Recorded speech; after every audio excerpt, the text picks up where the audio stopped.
شاذلیان زندہ باد، شاذلیان زندہ باد۔ الحمدللہ وحدہ والصلاة والسلام علی من لا نبی بعدہ، اما بعد فاعوذ باللہ من الشیطان الرجیم، بسم اللہ الرحمن الرحیم۔ یا ایہا الذین آمنوا اتقوا اللہ وقولوا قولا سدیدا، صدق اللہ العظیم۔ اللہ رب العزت کا فضل، کرم اور احسان ہے ہم سب کے اوپر کہ ایک مرتبہ پھر اس ذات باری تعالیٰ کی توفیق کے ساتھ شب جمعہ کو ایک جگہ جمع ہو رہے ہیں۔ مقصود ہمارا اللہ رب العزت کے مبارک نام کے ذریعے تزکیہ نفس کرنا ہے، اور مقصود ہمارا اللہ کی رضا کو حاصل کرنا ہے۔ سلسلہ نقشبندیہ شاذلیہ حضرت انسان کی جو ترجمانی کر رہا ہوتا ہے دو طرز کے اوپر، ایک طرف چلہ کشی کے مراحل سے اس کو گزار رہا ہوتا ہے تاکہ اس کو حکمت کا حصول ہو جائے۔ دور حاضر کے لحاظ سے بخوبی آپ جانتے ہیں کہ طرح طرح کے فتنے موجود ہیں، اور جو باطل کی طرف سے ہیں تو اللہ ان کے مقابلے میں اہل حق کو ہی لایا کرتا ہے۔ میں یہ نہ کہوں گا کہ صرف ہمارا سلسلہ ہی، بہت سارے سلاسل ایسے ہیں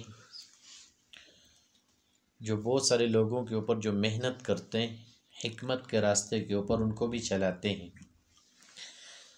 تاکہ لوگوں کے ایمان کی، ان کے دین کی، ان کے عقائد کی حفاظت ہو سکے۔ اور بحمداللہ اس سلسلے کے اندر بھی وہی چیز ہے، تاکہ حضرت انسان کو حکمت کا حصول ہو جائے۔ اور ہمارے حضرت شیخ فرمایا کرتے ہیں کہ انسان کو حکمت کا حصول اسی صورت میں ہوتا ہے جب انسان چلہ کشی کرنا شروع کرتے۔ پچھلوں کا ذرا طریقہ کار مختلف تھا، وہ انفرادی حیثیت میں مختلف جگہوں پہ جا کے لوگوں سے الگ ہو کے، اور آج بھی بعض سلاسل کے اندر یہ ترتیب موجود ہے کہ ایسے طریقے کے اوپر ذکر کیا جائے کہ اس کے اوپر انسان کا حضوری والا معاملہ رہے، کہ دل انسان کا حاضر رہے، توجہ اس کی نہ بھٹکے، ساری توجہ اس کی اللہ رب العزت کی ذات کی طرف رہے۔ سلسلہ نقشبندیہ شاذلیہ کا خاصہ ذرا جدا ہے۔ ہم جب کتابیں پڑھتے تھے تو ہمیں قانون بھی پڑھایا گیا تھا کہ یہ قانون جو ہے شاذ ہے۔ آسان لفظوں میں یوں سمجھے اس کا معنی ہے مختلف ہونا، جدا ہونا۔ تو سلسلہ نقشبندیہ شاذلیہ کی بھی ترتیب ذرا سی جدا ہے۔ اس کے اندر بھی سالکین کو جو سلوک طے کروایا جاتا ہے تاکہ چلہ کشی کے ذریعے بہترین ان کو حکمت حاصل ہو جائے، اور بہترین انداز میں تزکیہ نفس بھی ہو جائے، قلب کا تصفیہ بھی ہو جائے، اور حضرت انسان شریعت کے اوپر آسانی کے ساتھ عمل پیرا ہو جائے۔ اور یہی مقصود ہے کہ جس انسان کے سینے کے اندر ایمان موجود ہے، اور وہ ایمان تقاضا اسی چیز کا کرتا ہے کہ انسان اپنے لیے سیدھی راہ کو اختیار کرے، جو شریعت کی مطابقت میں ہو، نہ کہ اس کی مخالفت میں، اور نہ کہ ایسی مجالس کو انسان اختیار کرے جو برائی والی ہوں، بے حیائی والی ہوں، یا ایسی تاثیر اپنے اندر رکھتی ہوں کہ جو انسان کے اوپر اگر آ جائے تو انسان ان سے اپنے آپ کو نہ نکال سکتا ہو، اپنی ذات کو ان مجالس سے، ان محافل سے بچا نہ سکتا ہو۔ اور پھر بعض دلوں کی بھی کیفیت یہ ہوتی ہے، حق کو تسلیم تو کر رہے ہوتے ہیں، مان تو رہے ہوتے ہیں، لیکن عمل اس کے اوپر نہیں کر رہے ہوتے، اپنی ذات کو عمل کے میدان سے نہیں گزار رہے ہوتے۔ اب یہ بھی ایک بڑا مشکل معاملہ ہوتا ہے، چونکہ دنیا کی زینت بہت زیادہ ہے جو انسان کو محبوب لگنا شروع ہو جاتی ہے۔ جب کوئی کام کرتا ہے تو اسی کو اپنا مخصوص سمجھتا ہے، اسی کے اندر ساری محنت کرتا ہے اور وہی چیز اس کے اوپر غالب ہو جاتی ہے۔ پھر وہی چیز ہمیں نظر بھی آتی ہے زمانے کے اندر، نفسا نفسی کا عالم۔ یہی ہوتا ہے کہ ایک چیز کے حصول کے لیے دن رات ایک کر دیا جائے، اللہ اور رسول کے فرامین سے نظر ہٹا دی جائے اور ان کے اوپر عمل نہ کیا جائے۔ اب یہاں جو محنت کروائی جاتی ہے ذکر اللہ کے ذریعے، تاکہ انسان کی زبان ذکر کی عادی ہو جائے اور وہ تاثیر اس کے اندر پیدا ہو جائے، جو نحوستیں وجود کے اوپر پڑی ہوئی ہیں وہ نحوستیں اس کی برکت سے دھل جائیں، اس کا دل پاک صاف شفاف ہو جائے آئینے کی طرح۔ اور نفس کے اوپر جو غلبے ہیں کہ جو معاملات اس کو اس کی ذات میں پھنسا رہے ہیں ان سے یہ آزاد ہو جائے، اور جو خواہشات اس کی بڑھی ہوئی ہیں وہ خواہشات اس کی کنٹرول ہو جائیں، اور صحیح معنوں میں اپنی ذات کو اللہ رسول کے حکموں کے تابع کر دے۔ اور یہی چیز مشکل ہوتی ہے ہر اس انسان کے لیے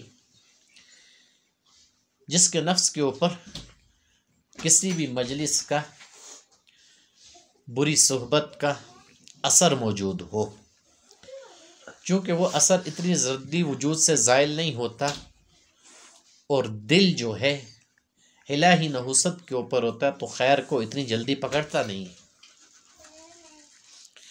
واحد چیز اللہ کا ذکر ہے جس کے اندر اللہ رب العزت نے وہ تاثیر اور برکت رکھی ہوئی ہے کہ اس سے جب انسان جڑتا ہے، جب انسان کی لوح اس سے لگ جاتی ہے تو وہ چیز جو اس کے راستے میں رکاوٹ ہوتی ہے دور ہونا شروع ہو جاتی ہے، وہ خواہشات جو بڑی ہوئی ہوتی ہیں کنٹرول ہونا شروع ہو جاتی ہیں۔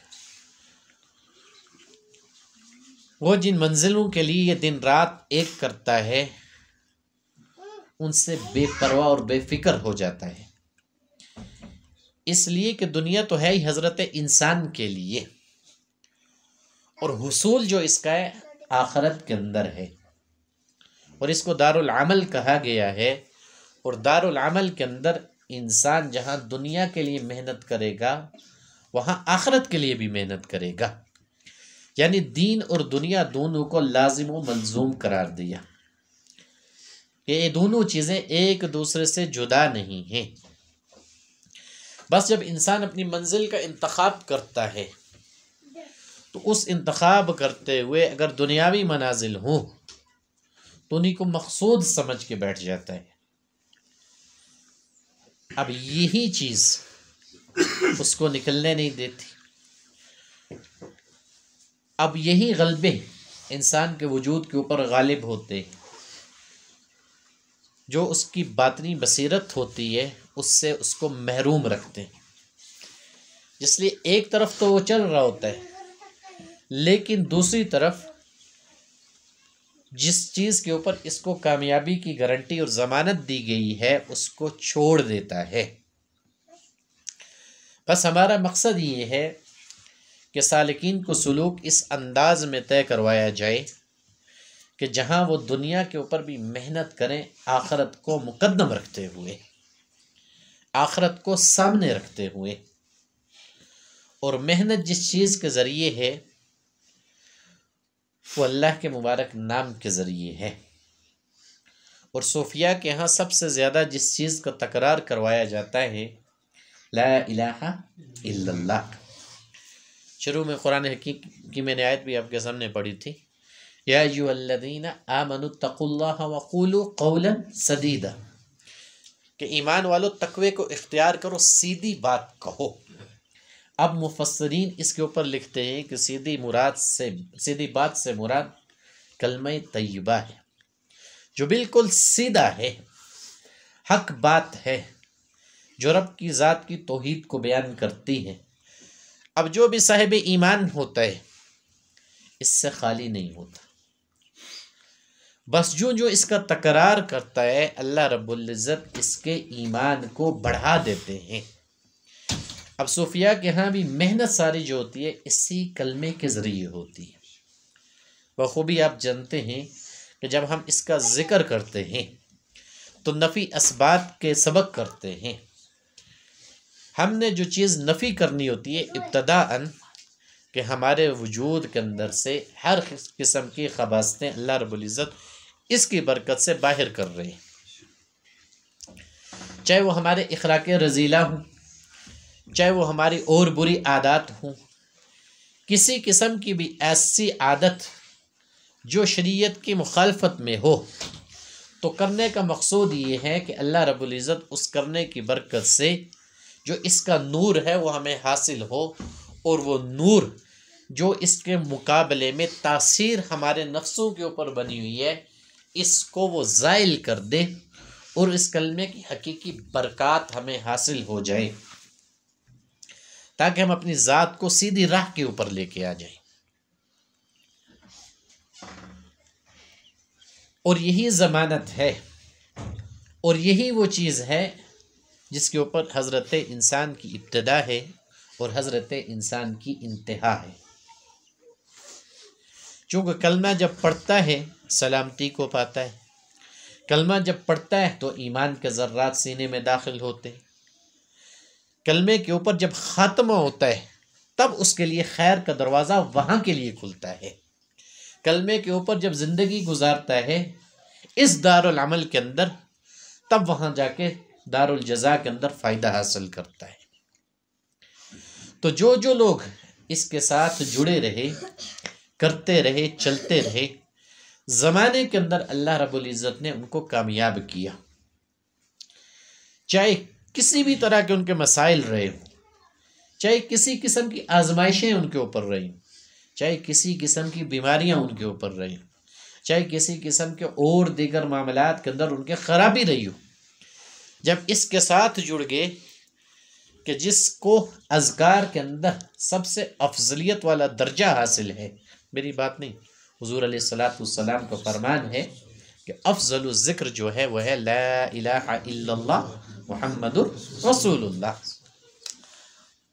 اب انبیاء نے بھی اسی چیز کا تکرار کیا، لا الہ الا اللہ، صحابہ نے بھی اسی چیز کے ذریعے ایمان بنایا، لا الہ الا اللہ، تابعین بھی اسی چیز کو لے کے چلے، لا الہ الا اللہ، صوفیاء کرام بھی اسی کے اوپر محنت کروا رہے ہیں، لا الہ الا اللہ۔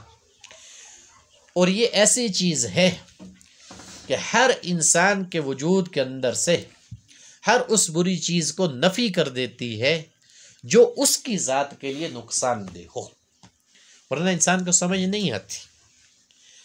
اب وہ نقصان انسان کا اپنا وجود ہی کرتا ہے، چاہے اس کی زبان کی صورت میں کر رہا ہو، چاہے اس کی آنکھ کی صورت میں کر رہا ہو، چاہے اس کی پیٹ کی صورت میں کر رہا ہو، چاہے اس کے قدموں کی صورت میں کر رہا ہو، کسی انداز میں کر رہا ہو، ماحول کا اثر ہونے کی وجہ سے، وہ غلبہ پڑے رہنے کی وجہ سے انسان اپنے اس معاملے کو جان نہیں پاتا، پہچان نہیں پاتا۔ اب اسی لیے صوفیاء کے ہاں جو محنت کروائی جاتی ہے اس کلمے کے ذریعے کہ انسان کی اپنی ذات اس کے اوپر کھل جائے، انسان اپنی ذات سے آگاہ ہو جائے، اور اسی کے اندر صوفیاء کہتے ہیں حضرت انسان کی بڑی کامیابی ہے۔ کیوں؟ یہاں جو محنت کرے گا سارے جہان جو اس نے طے کرنے اس وجود کے اندر رہ کے کرنے ہیں، اور اس وجود کے اوپر جو محنت کرے گا اللہ کے نام کے ذریعے کرے گا۔ اب اللہ کے نام کا نور تو موجود ہے جو اس کے وجود کے اوپر آ رہا ہے، اور اس کے وجود کی نحوست کو وہ دور کر رہا ہے۔ جو دور ہوتی جائے گی یہ کھلتا جائے گا اور سمجھتا جائے گا، جانتا جائے گا اور پہچانتا جائے گا۔ اور وہی اصول اور قاعدہ کلیہ ہمارے ہاں چلتا ہے، من عرف نفسہ فقد عرف ربہ، کہ جو اپنے نفس کو پہچان لیتا ہے وہ رب کی ذات کو پہچان لیتا ہے۔ اب نفس ہی کا تقاضا ہوتا ہے کہ انسان کا کلام کرنا، نفس ہی کا تقاضا ہوتا ہے انسان کا دیکھنا، نفس ہی کا تقاضا ہوتا ہے خواہشات کے اوپر عمل کرنا، نفس ہی کا تقاضا ہوتا ہے دیگر معاملات اپنی ذات کے لیے چاہنا، چاہے کوئی عزت کا طلبگار ہو، چاہے کوئی برائی کے اندر مبتلا ہو، چاہے کوئی نیکی کر رہا ہو، چاہے کوئی شر کے اندر مبتلا ہو، تو یہ جتنے بھی معاملات ہوتے ہیں انسان کے نفس کی خواہشات ہوتی ہیں۔ بس جتنا انسان ان خواہشات کے اندر پڑا رہتا ہے، اس پڑے رہنے کی وجہ سے اپنی ذات کو، اپنے معاملات کو سمجھ نہیں پاتا۔ لیکن جب کسی ایسی مجلس کے ساتھ جڑتا ہے یا کسی ایسے شخص کی صحبت کو اختیار کرتا ہے جو اس کو رجوع الی اللہ کرواتا ہے، پھر جا کے اس کو اپنی پہچان حاصل ہونا شروع ہو جاتی ہے، پھر اپنے معاملے کو جاننا شروع ہو جاتا ہے، پھر اپنی ذات کو پہچاننا شروع ہو جاتا ہے، پھر جا کے اس کو کامیابی ملنا شروع ہو جاتی ہے۔ اور سب سے بڑی چیز جس کے ساتھ اللہ تعالیٰ اس کی نسبت کروا دیتا ہے اس کا مبارک نام ہوتا ہے۔ میری بات نہیں، آج کا طریقہ نہیں، یاد رکھنا، ٹھیک ہے؟ قرآن حکیم میں اللہ ارشاد فرماتا ہے افمن شرح اللہ صدرہ للاسلام فہو علی نور من ربہ، اور جس شخص کا شرح صدر اللہ کر دے اور وہ نور پر ہو اپنے رب کی طرف سے، ٹھیک ہے؟ اب صوفیاء اکرام کے ہاں جو محنت ہوتی ہے لطائف کے اوپر ہوتی ہے۔ کس چیز کے اوپر ہوتی ہے؟ لطائف کے اوپر۔ اور لطائف سارے کہاں موجود ہوتے ہیں؟ سینے کے اندر۔ لطائف سارے کہاں موجود ہوتے ہیں؟ سینے کے اندر۔ اور یہاں اللہ کہتا ہے کہ میں اس انسان کا سینہ کھولتا ہوں اسلام کے لیے۔ کس کے لیے کھولتا ہوں؟ اسلام کے لیے۔ ساتھ میں صرف یہ نہ کہا فَهُوَ عَلَى نُورٍ مِّن رَبِّهِ، کہ رب کی طرف سے نور بھی پہنچتا ہے اس کو۔ کیوں؟ بعض صوفیہ جو علم کی تعریف کرتے ہیں وہ کہتے ہیں یہ اللہ کے انوارات میں سے ہے، اللہ کے نوروں میں سے ہے۔ تو جو انسان اس کا تکرار کرتا ہے تو وہ اس کو انوارات ملنا شروع ہو جاتے ہیں، جو انوارات اس کے نفس کو صاف کرنا شروع کر دیتے، جو انوارات اس کی دل کی دنیا کو آباد کرنا شروع کر دیتے، جو انوارات اس کی روح کو شاد کرنا شروع کر دیتے۔ اور یہاں اللہ کہہ رہے فَهُوَ عَلَى نُورٍ مِّن رَبِّهِ، اپنے رب کی طرف سے کس کے اوپر ہے؟ نور اس کو پہنچتا ہے۔ اب اسی کی مطابقت میں اگر ایسا انسان کہ جس کا دل تنگ ہوا ہو اللہ کے ذکر سے، اسی آیت مبارکہ میں آگے اللہ کہتے ہیں اولئک فی ضلال مبین، یہی لوگ ہیں واضح گمراہی کے اندر مبتلا۔ اب یہاں اس چیز کو سمجھ لو، بہت سارے لوگ کہتے ہیں ذکر کیوں کرتے ہو، پاگل ہو جاؤ گے، ٹھیک ہے؟ اب یہاں اللہ کہہ رہا ہے افمن شرح اللہ صدرہ للاسلام فہو علی نور من ربہ، کہ اللہ جس کا شرح صدر کرتا ہے اس کو نور عطا کرتا ہے، اس کی مطابقت اس شخص سے نہیں ہو سکتی کہ جو اللہ کے ذکر سے غافل ہے۔ اولئک فی ضلال مبین، یہی لوگ واضح گمراہی کے اندر ہیں۔ آئے ہو نا آپ؟ بہت سارے ساتھیوں نے سنایا بھی ہے، بہت سارے لوگوں نے کہا بھی ہے کہ ہمیں کہنے والوں نے کہا کیوں ذکر کرنا شروع کر دیا ہے، پاگل ہو جاؤ گے، کیوں ذکر کرنا شروع کر دیا ہے، تمہارے اوپر مجذوبیت طاری ہو جائے گی، کیوں ذکر کرنا شروع کر دیا ہے، کسی کام کے نہیں رہو گے۔ بلکہ اندھا تو وہ شخص ہوتا ہے، یاد رکھنا، جو باطنی بصیرت سے محروم ہوتا ہے۔ اس کے اندر وہ چیز اللہ نے رکھی ہے۔ اللہ کہتا ہے میں اس کے سینے کو شرح صدر کرتا ہوں، اس کے سینے کو کھولتا ہوں۔ یہاں تک نہیں، حضور علیہ الصلوۃ والسلام کے اوپر اگر جائیں تو اللہ خطاب کر رہا ہے حضور کو بھی الم نشرح لک صدرک، الم نشرح لک صدرک، کہ محبوبہ ہم نے آپ کے سینے کو آپ کے لیے کھول دیا۔ اس کا مطلب یہ ہے جس کا سینہ کھل جائے گا اور وہ نور اس کے سینے کے اندر داخل ہو جائے گا اور وہ انسان 100% ہدایت کے اوپر آ جائے گا، وہ انسان 100% ہدایت کے اوپر آ جائے گا۔ اب کلمہ طیبہ کے ساتھ وہ انوارات موجود ہیں۔ اب یہ تو رہی قرآن حکیم کی بات، اب آ جاتے ہیں حضور علیہ الصلوۃ والسلام کے فرمان کے اوپر۔ حضرت علی کرم اللہ وجہ کہتے ہیں میں نے حضور علیہ الصلاۃ والسلام سے سوال کیا، یا رسول اللہ صلی اللہ علیہ وسلم مجھے آسان ترین عمل بتائیے جو کرنے میں آسان ہو، جو قربت کے لحاظ سے بہترین ہو۔ تو حضور علیہ الصلاۃ والسلام نے فرمایا کہ علی، آپ جب خلوت میں ہو ذکر کے اوپر مداومت کیا کرو، تنہائی کے اندر اللہ کا ذکر کیا کرو۔ تو میں نے سوال کیا، یہ حضرت علی فرما رہے یا رسول اللہ صلی اللہ علیہ وسلم کس طرح میں اللہ کا ذکر کروں، کس طرح میں اللہ کا ذکر کروں؟ تو حضور علیہ الصلاۃ والسلام نے فرمایا ادھر آؤ، میرے سامنے بیٹھو۔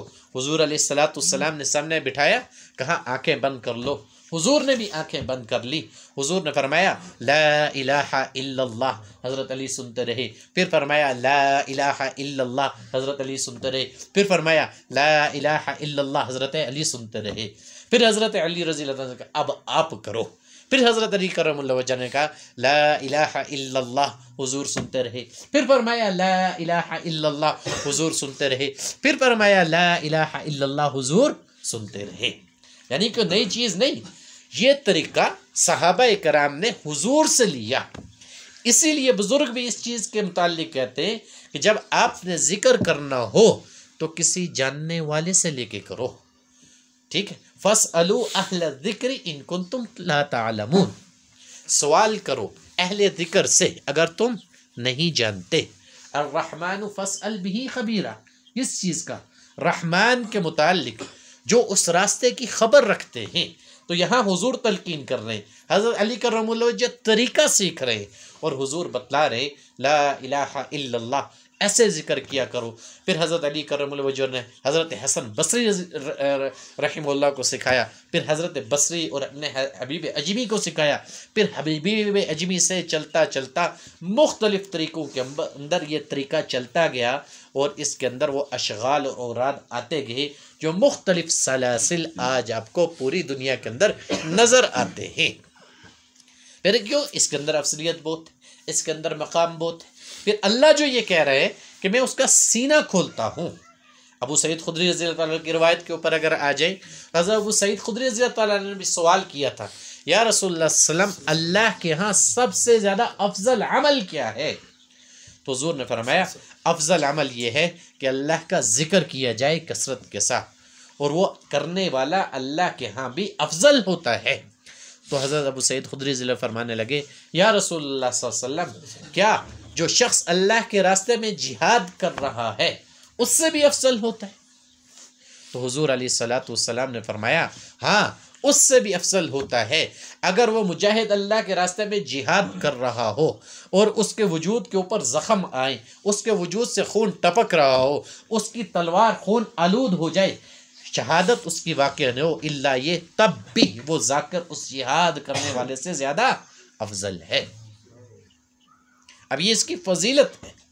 انوارات کی بات تو میں آپ کو بتا چکا ہوں، میری بات نہیں، اللہ خود کہہ رہے افمن شرح اللہ صدرہ للاسلام فہو علی نور من ربی، کہ اللہ اس کا شرح صدر کر دیتا ہے، اللہ اس کو وہ نور عطا کر دیتا ہے، اور نور سب سے زیادہ ابتداء جس چیز کے ذریعے اترا، یاد رکھنا وہ یہی کلمہ تھا لا الہ الا اللہ۔ حضور نے جب صفا کے اوپر سب کو جمع کیا تھا، لوگوں کو بلایا تھا اللہ کی طرف رجوع کروانے کے لیے، اپنی قوم برادری والوں کو صفا کی چوٹی کے اوپر چڑھ کے حضور نے جو تعلیم تربیت پہلی کی تھی، اللہ کے راستے کی طرف دعوت دی تھی تاکہ یہ لوگ کل کامیاب ہو جائیں، فلاح پا جائیں، تو حضور نے یہی کہا تھا یا ایھا الناس قولوا لا الہ الا اللہ تفلحون، کہ لا الہ الا اللہ کہہ دو کامیاب ہو جاؤ گے۔ تو آج میں اور آپ بھی تکرار جو کر رہے لا الہ الا اللہ کا، یہاں تک نہیں، اب یہ اتنی بڑی چیز ہے، اتنی بڑی عظیم نعمت ہے۔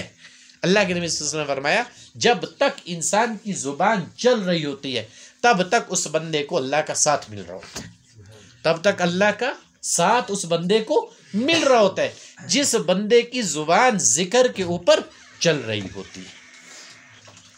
اب یہ کمال انسان کو اسی صورت میں حاصل ہوتا ہے جب انسان کو نسبت ملتی ہے، یہ کمال انسان کو اسی صورت میں حاصل ہوتا ہے جب اپنے لیے کسی شیخ کا انتخاب کرتا ہے، یہ کمال انسان کو اسی صورت میں حاصل ہوتا ہے جب ان اصولوں کو سامنے رکھتے اس کے اوپر محنت کرتا ہے، پھر وہ لا الہ الا اللہ کی تاثیر اس کے وجود کے اندر بننا شروع ہو جاتی ہے۔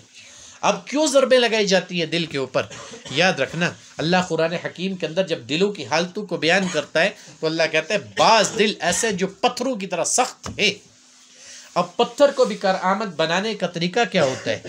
اس کو توڑا جاتا ہے، توڑا جاتا ہے نہیں توڑا جاتا، اب اس کی سختی کو نہیں دیکھا جاتا، اس کے اوپر وہ ضربیں لگائی جاتی ہیں، ضربیں لگانے کے بعد وہ ٹوٹتا ہے، ٹوٹنے کے بعد اس کو تراشا جاتا ہے، تراشنے کے بعد اس کو عمارت کے اندر لگایا جاتا ہے، وہ قابلیت اس کے اندر پیدا ہو جاتی۔ اب صوفیہ کہتے ہیں کہ جن دلوں کے اندر یہ سختی موجود ہوتی ہے ان کے اوپر جو چیز کام کرتی ہے وہ لا الہ الا اللہ کی ضربیں ہیں، کہ وہ جب لا الہ الا اللہ کی ضربیں لگنا شروع ہوتی ہیں تو دل کی سیاہی اللہ دور کرنا شروع کر دیتے ہیں، دل کی نحوست اللہ دور کرنا شروع کر دیتا ہے، اس دل کی سختی اللہ دور کرنا شروع کر دیتا ہے۔ دل کی سختی دور ہونے کے بعد اللہ اس دل کو بنانا شروع کر دیتا ہے، جیسے اس پتھر کی سختی دور ہوئی اور وہ قابل ہو گیا عمارت میں لگنے کے لیے، اور یہ دل قابل ہو جاتا ہے اللہ کے راستے میں چلنے کے لیے۔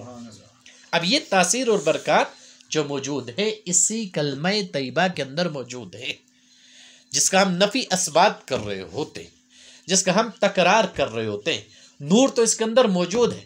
اب جتنے بھی بزرگ آئے یاد رکھنا سب سے زیادہ جو محنت ہوئی اسی چیز کے اوپر ہوئی، اس کے علاوہ کسی کے اوپر نہیں ہوئی۔ ایک ہی مثال اگر میں دے دوں تو کافی ہے۔ سلطان بہو رحمۃ اللہ علیہ کے متعلق حضرت شیخ کہتے ہیں مجھے کشف ہو گیا۔ اب صوفیہ کے ہاں جب محنت ہو جاتی ہے، جب اللہ دل کے اوپر القاء اور الہام کرنا شروع کر دیتا ہے، جب اللہ شرح صدر کرنا شروع کر دیتا ہے تو پھر اللہ تعالیٰ ان کے دل کی دنیا کو وہ روشنی دے دیتا ہے جو ان کھلی آنکھوں سے نہیں دیکھتے، پھر وہ بند آنکھوں سے دیکھا کرتے ہیں، پھر وہ بات زبان سے نہیں کرتے، ان کے دل کے اندر بات ڈال دی جاتی ہے۔ تو حضرت شیخ فرماتے ہیں اللہ نے مجھے کشف کروایا، جب میں کشف کی حالت میں دیکھا گھڑ سوار آ رہا ہے، وقت دوپہر کا تھا، میں جب مراقبے کی حالت میں بیٹھا، اب اس گھڑ سوار نے مجھے سلام کیا، اب دنیا کا منظر مجھ سے غائب ہو چکا تھا، مجھے سمجھ نہیں تھی کہ میں کس جگہ میں پہنچ گیا ہوں، میں جو اپنا معاملہ کر رہا تھا مراقبے کے اندر تھا، وہ کیفیت جب میرے اوپر آئی، اس نے مجھے سلام کیا، میں نے سلام کا جواب دیا، بڑی عجیب قسم کی خوشبو تھی، سارا جہان ایسے لگ رہا تھا جیسے معطر ہو رہا ہے، بڑی روبدار آواز سے میں نے سلام کا جواب دیا۔ سفید گھوڑے کے اوپر وہ شخص سوار ہے اور کہتے ہیں میری نیت یہ تھی کاش مجھے اللہ کے نبی کا دیدار ہو جائے صلی اللہ علیہ وسلم، اور مجھے بیعت حضور اپنے ہاتھ کے اوپر کرے، مجھے بیعت حضور اپنے ہاتھ کے اوپر کرے تاکہ میں تائب حضور کے ہاتھ پہ ہوں، میں تربیت حضور سے حاصل کروں۔ امتی ہے اس دور کا، ٹھیک ہے، جو لوگ تصوف کو جانتے ہیں ان کو پتہ ہے سلطان العارفین کا لقب پاتے ہیں، وہ حضرت شیخ کو اللہ نے اتنے علوم سے نوازا تھا، ایک کتب کی ان کے مطالعہ کر لیا جائے انسان کی عقل دنگ رہ جاتی ہے، کیسے کیسے نکات کو انہوں نے بیان کیا ہے۔ تو حضرت شیخ فرماتے ہیں جب سلام کرنے والے نے مجھے سلام کیا، میں نے پوچھا بھائی تو کون ہے؟ کہا اپنا میرا تعارف چاہتے ہو؟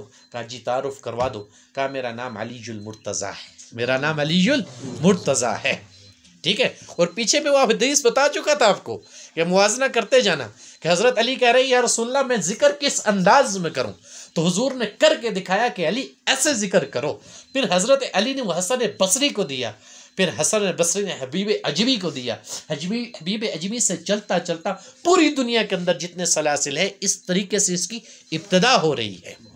تو وہاں حضرت علی کی جب زیارت ہوئی، حضرت علی کہنے لگے اچھا تو وہ یہ چاہتا ہے کہ حضور کی مجلس کے اندر بیعت ہو جائے، چل تیرے لیے بلاوا آ گیا۔ اب جب نگاہ کھلی تو وہ مجلس سامنے کھل چکی تھی، اب حضور علیہ الصلاۃ والسلام کا دربار موجود ہے، اب وہ کہہ رہے ہیں اس دربار کو الفاظوں میں بیان کرنا محال ہے کہ وہ کیسا عالم تھا، وہاں کیا انداز تھا، وہاں کیا انوارات تھے۔ کہتے جب میں داخل ہوا مجھے میرا نام لے کے بلایا گیا، میں حضور علیہ الصلاۃ والسلام کے سامنے بیٹھ گیا۔ اب حضور علیہ الصلاۃ والسلام فرمانے لگے تو یہ چاہتا تھا کہ میں تجھے بیعت کروں، اب میں خاموش ہوں، اب مجھ سے بولا نہیں جا رہا، تو فرمانے لگے اپنا ہاتھ مجھے دو. کہنے لگے میں نے اپنا ہاتھ حضور علیہ الصلوۃ والسلام کے ہاتھ میں دیا تو حضور علیہ الصلوۃ والسلام نے مجھے پڑھایا لا الہ الا اللہ محمد رسول اللہ. فرمانے لگے جب حضور علیہ الصلوۃ والسلام نے مجھے وہ پڑھایا تو میں یہ کہہ سکتا ہوں کہ عارفین کو جن چیزوں کو حاصل کرنے کے لیے علم باطن کے اندر ان منازل کو طے کرنے کے لیے ہزاروں سال چاہیے ہوتے، ایک فقط حضور کے اس کلمہ پڑھانے سے اللہ نے مجھے وہ ساری منازل طے کروا دی. طے کس کے ذریعے ہوئی؟ لا الہ الا اللہ کے ذریعے ہوئی. کہنے لگے یہ معاملہ ہوا. پھر میری ملاقات کروائی گئی کہ یہ ابو بکر ہیں، یہ عمر ہیں، یہ عثمان ہیں، یہ علی ہیں. پھر ایک شخص کو بلایا گیا تو مجھے کہا گیا ان کو پہچانتے ہو؟ میں نے کہا یا رسول اللہ صلی اللہ علیہ وسلم میں نہیں پہچانتا. کہا یہ عبد القادر جیلانی ہے، آج کے بعد یہ تیری تربیت کریں گے، میں تجھے ان کے حوالے کرتا ہوں. اب وہ سارا تکرار کس چیز کا ہو رہا تھا؟ لا الہ الا اللہ کا. تو اسی لا الہ الا اللہ کے اوپر انبیاء کی نبوت قائم ہوئی. اسی لا الہ الا اللہ کے اوپر صحابہ کو صحابیت ملی. اسی لا الہ الا اللہ کے اوپر ولیوں کو ولایت ملی. اور اسی لا الہ الا اللہ کے اوپر انسان کا ایمان بنتا ہے، بڑھتا ہے. اور اسی لا الہ الا اللہ کے اوپر اس کا خاتمہ بالخیر ہوتا ہے. اس سے آگے چل کے جب یہ لا الہ الا اللہ کا تکرار کرتا ہوا آگے جاتا ہے، جب اس کے نامہ عمل کے متعلق فیصلہ ہو جاتا ہے کہ اس کو دائیں ہاتھ پہ دیا جائے، اس کو جنت کے اندر داخل کیا جائے، تو ابن عباس رضی اللہ تعالیٰ عنہ فرماتے ہیں کہ جب وہ جنت کی طرف جائے گا تو اللہ کی جنت بولنا شروع کرے گی. ہاتف غیبی عرش معلیٰ کے نیچے سے آواز دے گا، وہ کہے گا ہے جنت تو کن کی مشتاق ہے؟ جنت تو کن لوگوں کی مشتاق ہے؟ تو جنت آواز ہے اس کی آنا شروع ہوگی. وہ کہے گی میں لا الہ الا اللہ والوں کی مشتاق ہوں، میں لا الہ الا اللہ والوں کی خواہاں ہوں. میرے اندر آنے والے صرف لا الہ الا اللہ کرنے والے ہوں گے، اور میں ان کے اوپر حرام ہوں جو لا الہ الا اللہ نہ کہنے والے ہوں گے. پھر جنت کی آواز سن کے جہنم بھی ان الفاظ کو ادا کرتی ہے کہ میں بھی ان لوگوں کو طلب کر رہی ہوں جو لا الہ الا اللہ کے انکاری تھے. میری دشمنی اور میرا عذاب ان لوگوں کے لیے ہے جو لا الہ الا اللہ کے منکر تھے. میرا عذاب انہی لوگوں کے لیے ہے جو لا الہ الا اللہ کے اوپر جنہوں نے عمل نہیں کیا. پھر اللہ کی رحمت بھی جوش میں آ کے کہتی ہے کہ آج میرے جو مزے ہیں لا الہ الا اللہ کہنے والوں کے لیے ہیں. آج جو میری رحمت ہے اور میں جن کی محب ہوں آج کے دن وہ لا الہ الا اللہ والے کے لیے ہے. پھر اللہ کی رحمت اور مغفرت بھی یہ آواز کہتی ہے کہ آج میرے اوپر سے جو پردے ہٹیں گے اور ان پردوں کے اندر اس رحمت اور مغفرت کا جو یہ دیدار کریں گے صرف لا الہ الا اللہ والے ہوں گے. تو آپ اور میری نسبت جس کلمے کے ساتھ ہے وہ بہت ہی بلند ہے. کیوں؟ وَلَذِكْرُ اللَّهِ اکبر، کہ اللہ کا ذکر بہت بلند ہے. اور یہ وہی کلمہ ہے جہاں انسان کی ابتدا ہوتی ہے، یہ وہی کلمہ ہے جس کے اوپر انسان کی انتہا ہوتی ہے، یہی وہی کلمہ ہے جو انسان کو ہر جگہ پہ کام آئے گا، دنیا سے لے کے آخرت میں لے کے جنت میں لے جانے تک، اس کے مقام تک پہنچانے تک. یہ وہ چیز ہے جس کے ساتھ آپ حضرات کی، آپ لوگوں کی نسبت ہوئی ہے. چھوٹی سی چیز ہرگز نہیں ہے. اس لیے کوئی بھی انسان اپنے آپ کو نہ دیکھے میں کیا تھا. جب وسواس انسان کو آنا شروع ہوتے ہیں، جب ایمان بنانا شروع کر دیتا ہے کہ یار میں تو گناہ گار تھا، میرے اندر تو یہ عادات تھی، میرے اندر تو یہ خرابی تھی. اب یہ اسی خرابی کو دور کرنے کے لیے تو اللہ نے تجھے اپنے نام کے ساتھ جوڑا ہے. انہی گناہوں کو پاک کرنے کے لیے تو اللہ نے تجھے اپنے نام کے ساتھ جوڑا ہے. انہی گناہوں کو تو تجھے ہٹانے کے لیے اللہ نے تجھے سیدھی راہ کے اوپر چلانا ہے. تو وسواس کو اپنے اوپر غالب مت کرنا کہ مجھے دیکھنے والا کس انداز میں دیکھ رہا ہے، مجھے کہنے والا کس انداز میں کہہ رہا ہے، میرے متعلق کیا خیال اور کیا گمان رکھ لیا ہے. اس لیے کہ جو لا الہ الا اللہ پڑھنے والے ان کا سودا خلق کے ساتھ نہیں ہے، خالق کے ساتھ ہے. ان کا سودا خلق کے ساتھ نہیں ہے، کس کے ساتھ ہے؟ خالق کے ساتھ. اور اس کے اوپر جزا خلق نے نہیں دینی، خالق نے دینی ہے. جب خالق جزا دیتا ہے تو ظاہری طور پہ جو انسان نیت درست کر کے آئے، جو انسان اپنے اندر اخلاص کو پیدا کر لے، ظاہری طور پہ بھی اللہ دکھاتا ہے اس کی زبان کو صاف کر کے، اس کی آنکھوں کے اندر حیا کو پیدا کر کے، اس کے ہاتھوں کو برائی سے روک کے، اس کے قدموں کو برائی سے روک کے۔ اور یہ کمال سارا جس چیز کا ہوتا ہے، یہی اس کا مبارک نام ہے جس کے ساتھ آپ حضرات کی نسبت ہو چکی۔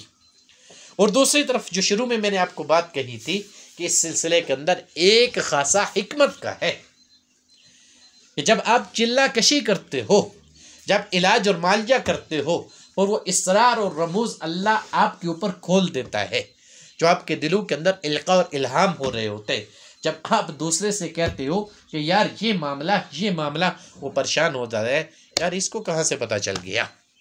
اب اس کو یہ نہیں پتا کہ جس جگہ پہ یہ جڑا ہوا ہے یہ خلق سے تو نکل گیا، خالق کے قرب میں چلا گیا۔ جو خالق کے قرب میں چلا جاتا ہے تو خلق کا پردہ اس کے اوپر رہتا ہی نہیں ہے۔ بعض چیزیں حد سے بڑھ کے بھی ہوتی ہیں، جہاں شر پیدا ہو اور رہا ہو وہاں اللہ اس کی زبان کے اوپر خاموشی لے آتے، پھر وہاں اللہ اس کی زبان کے اوپر مور لگا دیتے۔ یہ چیز بھی یاد رکھنا، میں ہمیشہ آپ حضرات سے کہتا ہوں، کیونکہ اس کے ساتھ آپ جڑے ہو، اس کے ساتھ بہت زیادہ انعام اور اکرام موجود ہے۔ جو راز اللہ بندے کے سینے کے اوپر کھولتا ہے، اسی دنیا کے اندر رہتے ہوئے تعجب نہ کرنا، بڑے بڑوں کے اوپر کھلے، پچھلوں کے اوپر کھلے، آئندہ جو آئیں گے ان کے اوپر بھی کھلتے رہیں گے جو اس کے ساتھ جڑے رہیں گے۔ کیوں؟ حضور نے فرمایا تھا نا، یہ اللہ کا عرش بنتا ہے، یہ اللہ کا عرش بنتا ہے۔ اور صوفیاء کے ہاں سب سے زیادہ جو محنت ہوتی ہے تو اسی کے بنانے کے اوپر ہوتی ہے نا۔ جب انسان کا دل اللہ کا عرش بن جائے تو پھر عرش کے نیچے تو خلق ہے، تو خلق کے اندر کوئی راز باقی رہتا نہیں ہے۔ بس بندے کو عافیت پہنچانے کے لیے اللہ ایسے بندے کی زبان کے اوپر مہر لگا دیتا ہے، پھر وہ بولتا نہیں ہے، پھر وہ دیکھتا تو ہے اس چیز کو بیان نہیں کرتا، پھر سنتا تو ہے لیکن اس چیز کو عیا نہیں کرتا، پھر وہ رازوں کا محافظ بن جاتا ہے چونکہ اس کے اندر اسرار اور رموز ہے۔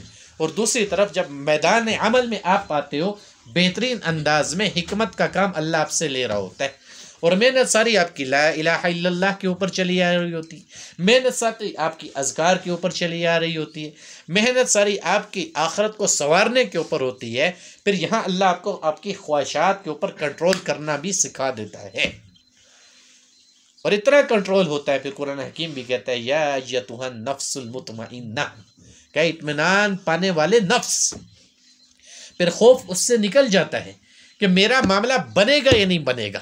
وہ تقدیر کے اوپر راضی رہتا ہے کہ جب میں رب کی ذات کو پہچاننے کے لیے لگا ہوں، جب میں رب کی ذات کا قرب پانے کے لیے لگا ہوں، تو مجھے کہے کا غم کہ دنیا کو مجھے حصول ہو یا نہ ہو، مجھے خالق کا تو حصول ہو رہا ہے، مجھے خالق کے حبیب کا تو حصول ہو رہا ہے، میں اس راستے کے اوپر چل رہا ہوں جو اللہ رسول کو مطلوب ہے، اور وہ راستہ میرا بھی مطلوب بن چکا۔ تو انسان ناکام نہیں ہوتا، کامیاب ہر موقع کے اوپر ہوتا ہے۔ اب یہ مجالس جو ہوتی ہیں ان کی اپنی تاثیر اور برکات اور نورانیت ہوتی ہے، کیونکہ چل جو رہی ہوتی ہے لا الہ الا اللہ کے اوپر، آج کا نہیں پچھلوں کا بھی۔ رشید احمد گنگوئی رحمۃ اللہ علیہ کے متعلق ایک چیز بتا دوں کافی ہو جائے گی۔ اب عالم تھے، مفتی تھے، حضرت حاجی امداد اللہ مہاجر مکی رحمۃ اللہ کے یہاں مرید ہوئے۔ اب آپ کو پتہ ہے صوفیہ سبق دیتے ہیں کہ یہ اوراد و وظائف آپ نے کرنے ہیں، یہ اشغال آپ نے اختیار کرنے ہیں، تبھی جا کے علم باطن آپ کے اوپر ظاہر ہوگا، تبھی جا کے آپ کو علم باطن کا حصول ہوگا، تبھی جا کے آپ کے اوپر علم باطن کھلے گا۔ اب یہ تو عالم تھے، علم ظاہر سارا پڑا ہوا تھا۔ حضرت حاجی صاحب کے پاس پہنچے، کہنے لگے حاجی صاحب مجھ سے یہ اذکار اور اشغال نہیں ہو رہے۔ فرمایا میاں کیوں؟ کہا ایسا بڑا مشکل کام ہے، میں بڑی کرنے کی کوشش کر رہا ہوں۔ اب کہنے والا عام آدمی نہیں ہے، یہ وہ شخص ہے جس کے بارے میں بعد میں علماء نے لکھا، مفتیوں نے لکھا کہ اللہ نے اس کو زمانے کا فقیہ النفس بنایا ہے، کہ اللہ نے نفس کی تمام فقاہت ان کو سکھا دی تھی، سمجھا دی تھی، بتلا دی تھی کہ نفس کے اندر کیا کیا بیماریاں موجود ہوتی ہیں۔ اب اللہ والوں کا طریقہ کار بڑا ہی پیارا اور بڑا ہی انداز بہترین ہوتا ہے۔ حضرت حاجی صاحب فرمانے لگے میاں اب جب آئی گئے ہو ہمارے پاس، ایسا کرو، میں تمہیں نہیں کہتا کہ تم اذکار کرو، 3 دن ہمارے ہاں ٹھہر جاؤ، 3 دن ہمارے ہاں ٹھہر جاؤ۔ اب رشید احمد گنگوئی رحمۃ اللہ علیہ فرمانے لگے حاجی صاحب میں ٹھہر تو جاؤں گا لیکن میری ایک شرط ہے۔ کہا میاں تمہاری کیا شرط ہے؟ کہا شرط میری یہ ہے میں 3 دن آپ کے پاس رہوں گا، آپ مجھے تہجد کے لیے نہ اٹھاؤ گے۔ کہا مجھے منظور ہے، میں آپ کو نہیں اٹھاؤں گا۔ کہا آپ کی مجلس سے ذکر ہوگی، مجھے پابند نہیں کرو گے، تم نے ذکر کرنا ہے، میں ذکر نہیں کروں گا۔ کہا میاں مجھے منظور ہے، تم ذکر نہ کرنا۔ آج پہلا ہی دن ہے، پہلی رات ہے۔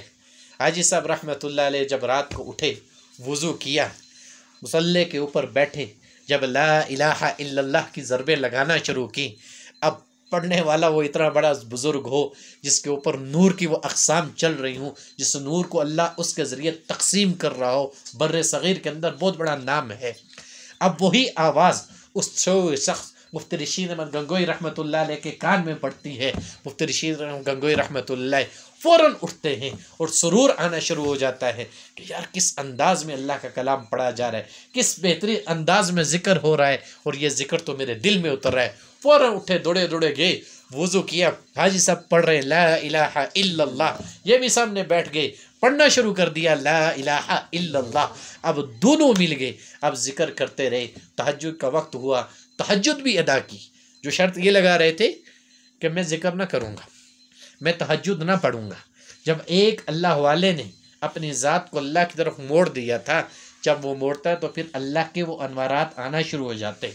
اس سے بڑھ کے بتاؤں، حضرت اسید رضی اللہ تعالیٰ صحابی رسول ہیں، پیچھے ذرا جاتا ہوں، حضور کے صحابی ہیں، انوارات آتے ہوتے انسان کے اوپر جو دلوں کی کایا بدل دیتے ہیں، جو انسان کی روح کے اندر وہ تبدیلی لے کے آ جاتے ہیں، جہاں کی انسان کی عقل و فراست سے یہ چیزیں باہر ہوتی ہیں۔ حضرت اسید رضی اللہ تعالیٰ سورہ بقرہ کی تلاوت فرما رہے ہیں، رات کا وقت ہے، اب گھوڑا بدکنا شروع ہوا۔ اس زمانے کے اندر سارے ایک ہی جگہ پہ ہوتے تھے، بچہ سویا ہوا تھا، خطرہ یہ لاحق ہوا کہ کہیں گھوڑا میرے بچے کو کچل نہ دے۔ تلاوت ختم کر دی، خاموش ہو گئے، اب گھوڑے نے بدکنا بند کر دیا۔ اب دوبارہ تلاوت شروع کر دی، پھر گھوڑا بدکنا شروع ہو گیا، پھر تلاوت بند کرتے، گھوڑا بدکنا بند کر دیتا، 3 مرتبہ یہ ہوا۔ اب انہوں نے تلاوت بند کر دی اس خدشے سے کہ ایسا نہ ہو کہ یہ میرے بچے کو کچل ڈالے۔ اب صبح ہوئی تو صحابہ کی عادت یہ تھی، کوئی معاملہ پیش آتا تو حضور علیہ السلام کی بارگاہ کے اندر پیش کیا کرتے تھے کہ یا رسول اللہ صلی اللہ علیہ وسلم یہ معاملہ ہمارے ساتھ پیش آیا ہے۔ حضور علیہ السلام کی بارگاہ کے اندر گئے، فجر کی نماز کے بعد حضور کی عادت مبارکہ تھی، پوچھتے تھے کسی نے کوئی خواب دیکھا، کسی کے ساتھ کوئی معاملہ پیش آئے تو اپنا معاملہ پیش کیا کرتے تھے۔ تو بتلایا یا رسول اللہ صلی اللہ علیہ وسلم آج رات میرے ساتھ عجیب معاملہ ہوا ہے، میں قرآن حکیم کی تلاوت کر رہا تھا اور میں اتنا مگن تھا، مجھے اس کے اندر بڑا سرور آ رہا تھا، اچانک خلل پڑا۔ کیا ہوا کہ میرے گھوڑے نے بدکنا شروع کر دیا، 3 مرتبہ میرے ساتھ ایسا ہوا، میں تلاوت بند کرتا وہ بدکنا بند کر دیتا۔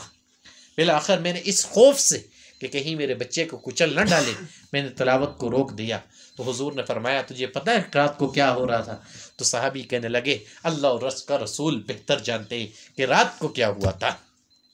تو حضور علیہ السلام نے فرمایا تیرے پڑھنے کی وجہ سے اللہ کی وہ رحمت نور کی شکل میں تیرے گھر کے اوپر تیرے اوپر رحمت بن کے برس رہی تھی۔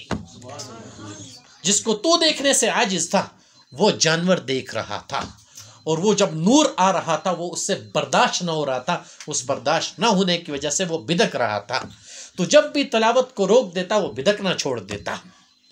پھر تو انسان ہے، تیرا ذہن اس اولاد کی طرف چلا جاتا کہیں میرے بچے کو کچھ نہ ہو جائے۔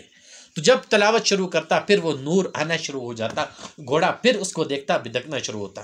مجھے قسم ہے اس ذات کی اگر تو اس کو فجر تک پڑھتا رہتا تمام اہل مدینہ اس کو دیکھ لیتے، تمام اہل مدینہ اس کو دیکھ لیتے۔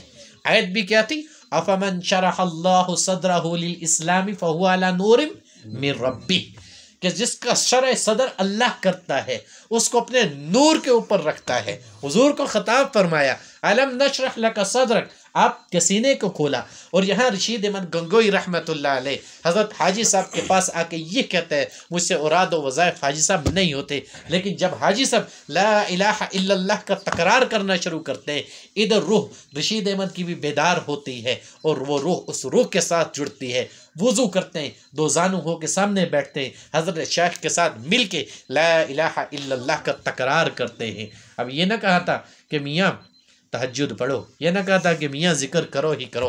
اب 3 دن گزارنے کے لیے آئے تھے، 30 دن پورے گزارے.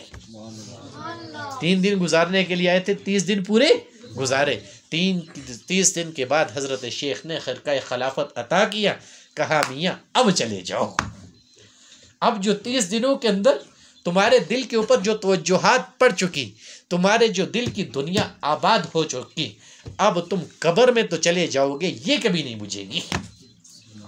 ٹھیک ہے. اب اس کے ساتھ جو جڑ گیا، جس کی نیت ٹھیک ہو گئی، جس کے اندر اخلاص کا مادہ پیدا ہو گیا، یاد رکھنا وہ پھر اس سے کبھی پیچھے نہ ہٹے گا، وہ اس سے پھر کبھی گھبرائے گا نہ، پھر وہ اس سے منہ نہ موڑے گا، پھر وہ اس کو اپنی زبان کے اوپر روکے گا نہ. اور یہ ہر ایک کو حاصل نہیں ہوتا. نیت کے مطابق اللہ پھل دیتا ہے.